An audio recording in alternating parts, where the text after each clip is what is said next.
A mulher fala, o que ele quer dizer com isso? Não sei. Quem foi ontem deve estar pensando, será que ele me viu lá? Então, vamos nas primas. Ah, tá falando pra gente ir no puteiro, é isso? Agora geral entendeu, não? No puteiro é o top. E foram andando com dificuldade, no meio do caminho um desmaiou, o outro falou, eu não vou mais não. Eu não vou mais pro puteiro não. O meu amigo não tá legal. Ele desmaiou, eu não tá bom não, vou levar ele pra casa da minha mãe. Foram andando, chegaram lá, tocou a campainha.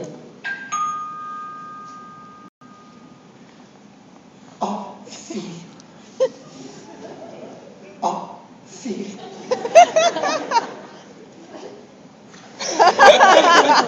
Mamãe pediu tanto, orou tanto, rezou tanto.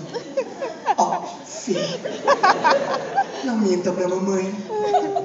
Você foi bebê? Eu fui, mãe. Eu fui bebê, eu fui criança, adolescente. Hoje eu sou adulto alcoólatra, mãe. Mamãe, esse bebê não dirige, mãe, só um minutinho. Aí acordou o amigo olhou e falou, meu Deus do céu, que puta feia! Não! Só palavra pílula! Não adianta, essa daí nem doidão eu quero! Ô, não faz isso não, meu Deus do céu, é minha mãe, porra! Ai, então eu vou comer por consideração! Ô, meu Deus do céu! Você não pode, gente.